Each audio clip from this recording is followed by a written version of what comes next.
The gentle lady from the great state of New York, Ms. Ocasio-Cortez, is now recognized. Thank you very much, Chairwoman Maloney, and thank you, Mr. Dodaro, for coming in front of us today and offering your expertise in some of these emerging issues that we should be keeping an eye out for. Now, you are the Comptroller General of the United States, correct? That's correct. And, for some of my constituents and community watching at home, that means among your many other responsibilities, you kind of keep an eye on the books for the United States. Would that be fair to say in a broader sense?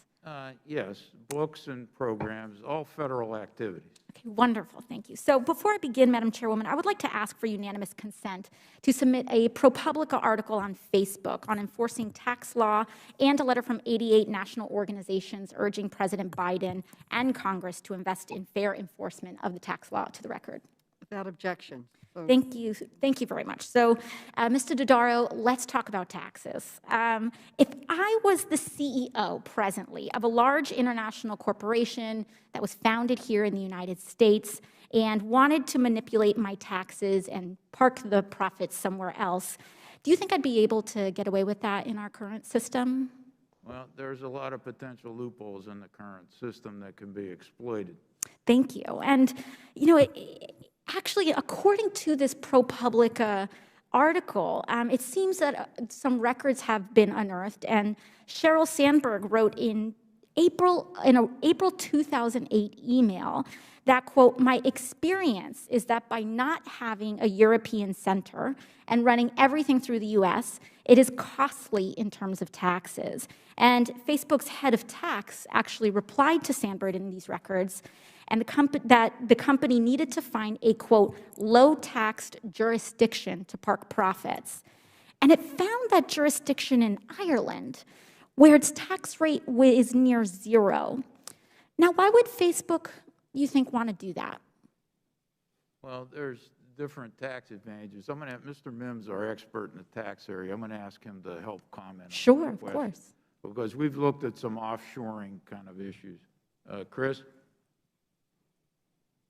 Thank you, sir. And yes, ma'am, we've looked at offshoring, and as you're suggesting that there are various tax advantages to where major corporations claim that their businesses are taking place, and they are fully aware of those tax advantages, and they use those to their advantage to minimize the amount of taxes that they have to pay. Thank you. So that is an important consideration in business decisions. Thank you so much, and I appreciate that answer. And I would actually kind of contest this term tax advantage because it may be an advantage to an individual corporation, but we currently have an enormous tax gap in the United States. Would you say that that's correct, Mr. Dodaro? That's correct. And so a weakened tax enforcement actually rigs this economy against workers. It seems as though we are starting to see a pattern where the IRS is starting to go a little bit more after lower income people that target the EITC, and this is kind of referenced due to the lack of resources that the IRS currently has. Would that be fair to say? Well, the amount of enforcement efforts and auditing of the tax returns has been going down as a percentage. I'm not sure what the current mix is. Yeah, and so, it seems like companies like Facebook have kept billions of dollars in tax breaks through tactics like offshore tax evasion. But working families are struggling to pay rent, put food on the table, and stay alive. And in fact, we're constantly told that we cannot afford tuition-free public colleges, expansion of healthcare in the United States because we can't afford it. But the official estimates peg the national tax gap at $381 billion per year. But the former Commissioner Charles Rossotti estimates that it is now closer to $600 billion. Mr. Dodaro, does any other item on the GAO's high-risk list come anywhere close to having a $600 billion impact on the federal budget? Not any one single item alone.